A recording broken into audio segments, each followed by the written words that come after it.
Hello friends, આપણી YouTube channel game changing સાયકોલોજીમાં આપ સૌનું હાર્દિક સ્વાગત છે. આજના વિડીયોમાં આપણે પ્રોબેશન ઓફિસર, ચીફ ઓફિસર તેમજ અન્ય સરકારી પરીક્ષાઓ માટે મનોવિજ્ઞાનના જે પ્રશ્ન પૂછાય છે તેની આપણે ડીપમાં ચર્ચા કરીશું. એ ઉપરાંત પ્રોબેશન ઓફિસર માટે હાલમાં જે નવો સિલેબસ આપવામાં આવ્યો છે એ અનુસાર આજના વિડીયોમાં આપણે શ્રવણ પ્રત્યક્ષકરણ એટલે શું એની ચર્ચા કરીશું. આ વિડીયો નંબર 6 છે, એટલે અગાઉના 5 વિડીયો જે થિયરી બેઝ હતા એ તમે ન જોયા હોય તો જોઈ લેવા વિનંતી. એ ઉપરાંત પ્રત્યક્ષકરણને લગતા કેટલાક MCQના પણ વિડીયો બનાવ્યા છે, એ પણ તમે ન જોયા હોય તો એ પણ જોઈ લેવા વિનંતી. તો સૌપ્રથમ શ્રવણ પ્રત્યક્ષકરણ શું છે તો એની ચર્ચા કરીએ. તો કોઈ પણ ઘન પદાર્થ જેમ કંપન ઉત્પન્ન કરે છે એમ ધ્વનિ કંપન ઉત્પન્ન કરે છે. એટલે કે કોઈ પણ ઘન પદાર્થ તમે જોયો હોય કે એને થોકવામાં આવે ઘન પદાર્થને તો એમાંથી અવાજ ઉત્પન્ન થાય છે, એટલે કે કંપન ઉત્પન્ન થાય છે. તેમ ધ્વનિ કંપન પણ ઉત્પન્ન કરે છે, એટલે કે જે અવાજ જે છે તો એ કંપન ઉત્પન્ન કરે છે. હવાના માધ્યમમાં ધ્વનિના મોજા વહે છે. તો અહીંથી પ્રશ્ન પૂછાય કે ધ્વનિનું વહન શામાં થાય છે? તો હવાના માધ્યમથી ધ્વનિનું વહન થાય છે. હવા કે પાણીમાં ધ્વનિના મોજા પ્રથમ સંકોચાય પછી વિસ્તરે છે. એટલે કે પાણીમાં અથવા તો હવામાં જે ધ્વનિના મોજા જે છે એ પહેલાં સંકોચાય છે અને પછી ધીરે ધીરે વિસ્તરે છે. સેકન્ડના 1000 ફીટની ગતિએ મોજા આગળ વધે છે અને કલાકના લગભગ 760 માઇલની ઝડપે વહેતા ધ્વનિના મોજા અમુક સમય જતાં ધીમે ધીમે નાશ પામે છે. ધ્વનિ મોજા ગમે તેટલા જટિલ હોય છતાં તેનું પૃથ્થકરણ સાદા ઘટકોમાં કરી શકાય છે. ધ્વનિનો બીજગાણિતિક અભ્યાસ થાય છે અને ધ્વનિના મોજા કાન સાથે સંપર્કમાં આવે પછી શ્રવણ પ્રત્યક્ષકરણની ક્રિયા થાય છે. ઓલરેડી આપણે જોયું હતું 5 જ્ઞાનેન્દ્રિય આંખ, કાન, નાક, જીભ અને ત્વચા. તો આ શાની સાથે સંકળાયેલું છે? તો કાન સાથે સંકળાયેલું છે. એટલે કે ધ્વનિના જે મોજા છે એ કાનના સંપર્કમાં આવે છે અને પછી શ્રવણ પ્રત્યક્ષકરણની ક્રિયા થાય છે. તો શ્રવણ પ્રક્રિયા તંત્ર, તો કાનની રચના, આ ખૂબ જ અગત્યનું છે, MCQમાં પૂછાઈ શકે છે. એ ઉપરાંત જે વિદ્યાર્થીઓનું મનોવિજ્ઞાન છે એવા વિદ્યાર્થીઓ માટે UGC નેટ અને GSET માટે પણ અગત્યનું છે. કાનની રચના, તો કાન એ શ્રવણની ઇન્દ્રિય છે અને તેના મુખ્ય 3 ભાગ પડે છે, જેમાં બાહ્યકર્ણ, મધ્યકર્ણ અને આંતરકર્ણ. આ કાનના 3 ભાગ પડે છે. એટલે કે બાહ્યકર્ણ, બહારનો જે કાનની રચના જે છે એ બાહ્યકર્ણ, પછી છે મધ્ય ભાગમાં જે છે એ મધ્યકર્ણ અને આંતરકર્ણ છે.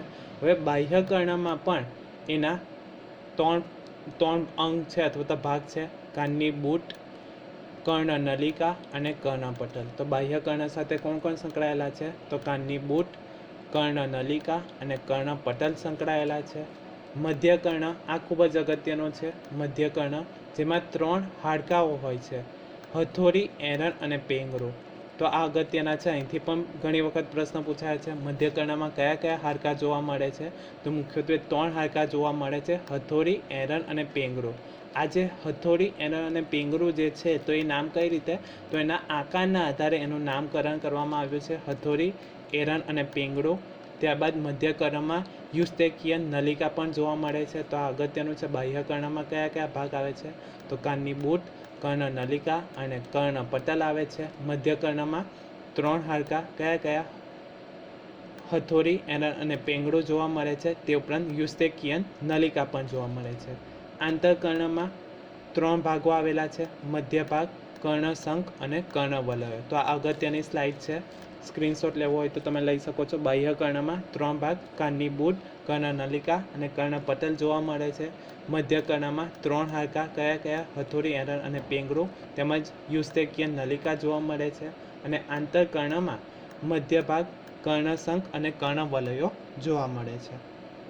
તો તેની ડીપમાં ચર્ચા કરીએ. એ ઉપરાંત જે કાનની આકૃતિ છે તો આપણે જે જોયું એ અનુસાર 3 ભાગ પડે છે: બાહ્યકર્ણ, મધ્યકર્ણ અને આંતરકર્ણ.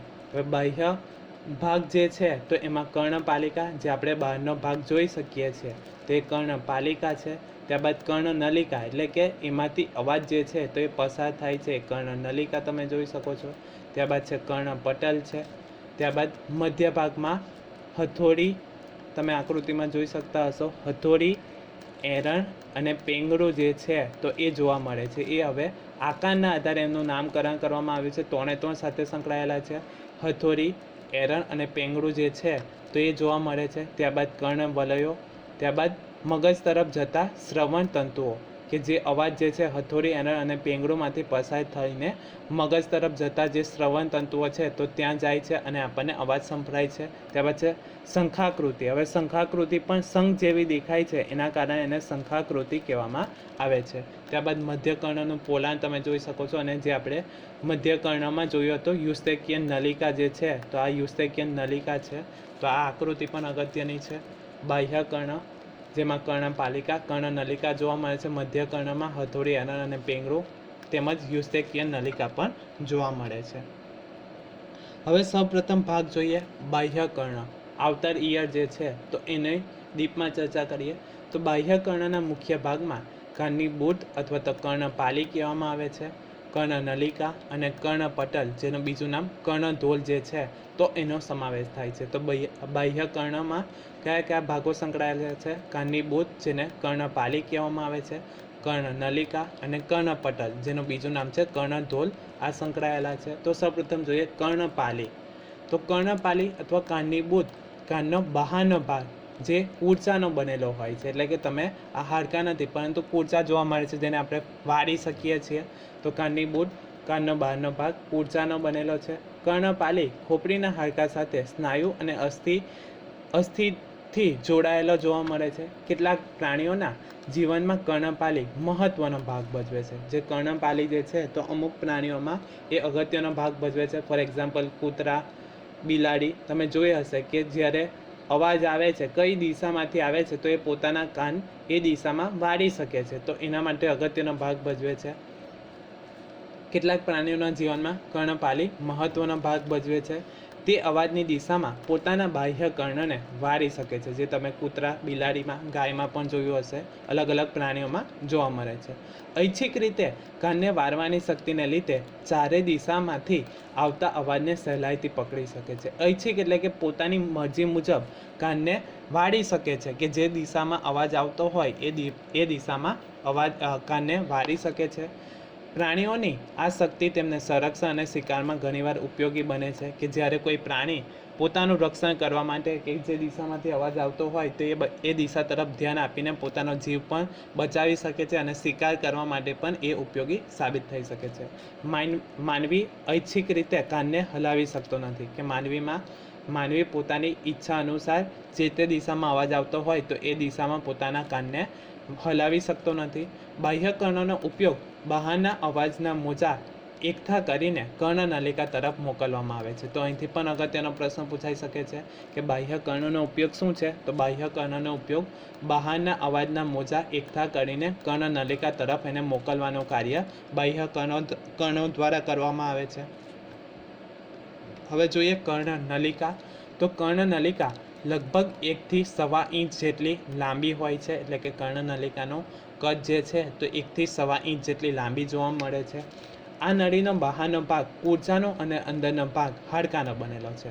જે આપણે બહારનો જે ભાગ જોયો તો એ શાનો બનેલો હતો? કૂર્ચાનો બનેલો હતો. હવે જે કર્ણનલિકા જે છે તો એ કેટલાક ભાગ બહારનો ભાગ છે એ કૂર્ચાનો બનેલો છે અને અંદરનો ભાગ જે છે એ હાડકાનો બનેલો છે.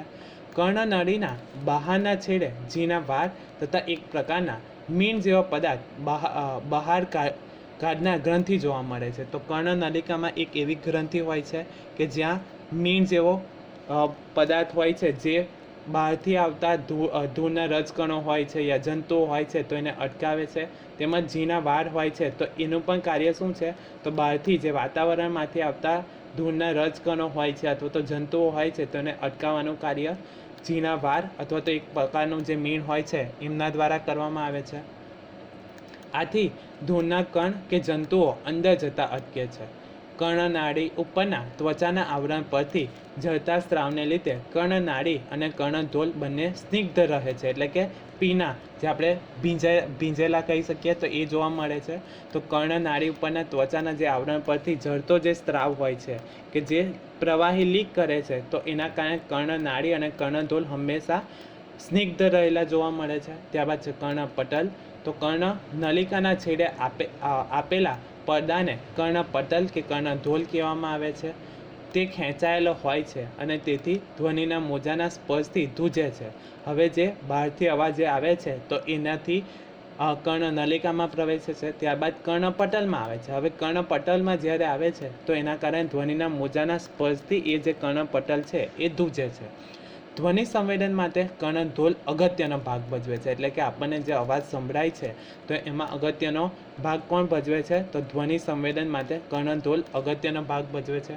કર્ણધોલ એ સફેદ પાતળી ત્વચાનો બનેલો છે. એટલે કે જે આપણે પડદો કહી શકીએ તો એ કર્ણધોલ જે છે એ સફેદ પાતળી ત્વચાનો બનેલો છે. જો એ પડદો ફાટી જાય તો એ આપણને ધ્વનિ સંવેદન થતું નથી.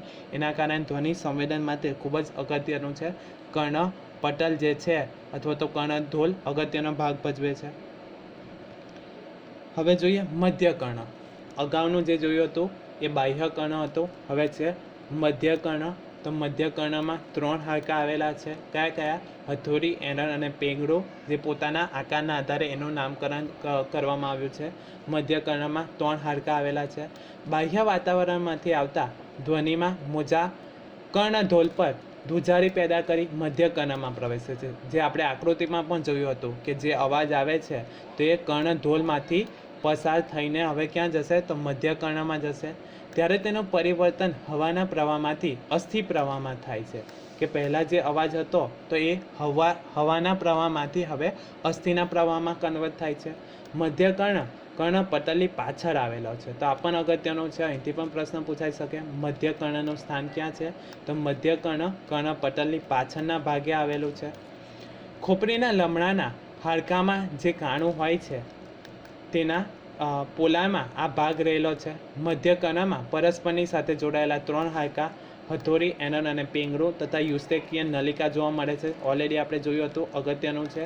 હથોડી, એરંડ અને પેંગડું એકબીજા સાથે પરસ્પર રીતે સંકળાયેલા છે અથવા તો જોડાયેલા છે. એના કારણે ધ્રુજારી ઉત્પન્ન થાય છે અને એ જે છે તો એ ભાગો એક્ટિવ થાય છે. હવે જોઈએ હથોડી, એરંડ અને પેંગડું.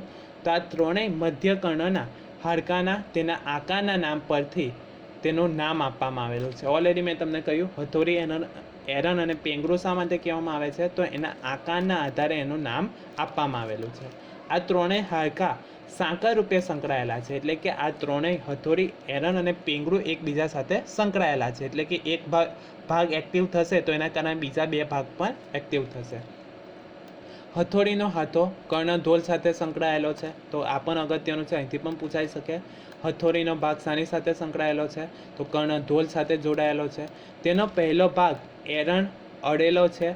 એરંડના બીજા છેડે પેંગડું જોવા મળે છે. એટલે કે એકબીજા સાથે પરસ્પર સંકળાયેલા છે. પેંગડાનો બીજો ભાગ આંતરકર્ણની બહારની બાજુના કાણા પર આવેલા એક પડદા પર આવેલો છે. આ ત્રણેય હાડકાં જોડાયેલા હોવાથી કર્ણધોલની ધ્રુજારી તેમની દ્વારા આંતરકર્ણ સુધી પહોંચે છે. એટલે કે જ્યારે બાહ્યકર્ણમાંથી જે અવાજ આવે છે તો હથોડી, એરંડ અને પેંગડુંમાં ધ્રુજારી ઉત્પન્ન થાય છે.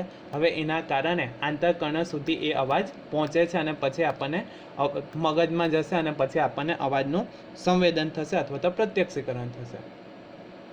ત્યારબાદ જોઈએ યુસ્ટેકિયન નલિકા. તો કાનના ઢોલની અંદરની બાજુએ 1 ઇંચ લાંબી નલિકા આવેલી છે, જેને યુસ્ટેકિયન નલિકા કહેવામાં આવે છે. એટલે કે કાનના ઢોલની અંદરના ભાગે 1 ઇંચ જેટલી લાંબી નલિકા આવેલી છે, જેને યુસ્ટેકિયન નલિકા કહેવામાં આવે છે. આ નલિકાનો બીજો છેડો ગળામાં ખુલે છે. તો આ પણ અગત્યનું છે કે બીજો છેડો યુસ્ટેકિયન નલિકાનો બીજો છેડો ક્યાં ખુલે છે? તો ગળાના ભાગમાં ખુલે છે. મધ્યકર્ણનું હવાથી ભરેલું રહે છે.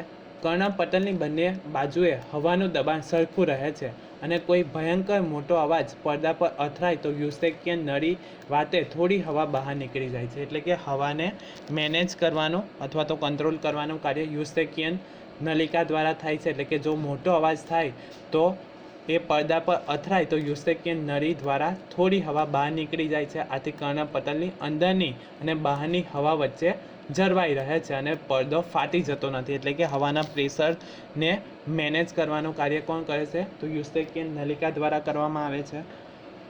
આશા રાખું છું કે તમને આ વિડીયોમાં સમજ પડી ગઈ હશે અને જો તમને આ વિડીયો પસંદ પડ્યો હોય તો વધુમાં વધુ લાઇક કરો, શેર કરો અને અમારી ચેનલને સબસ્ક્રાઈબ કરો. Thank you.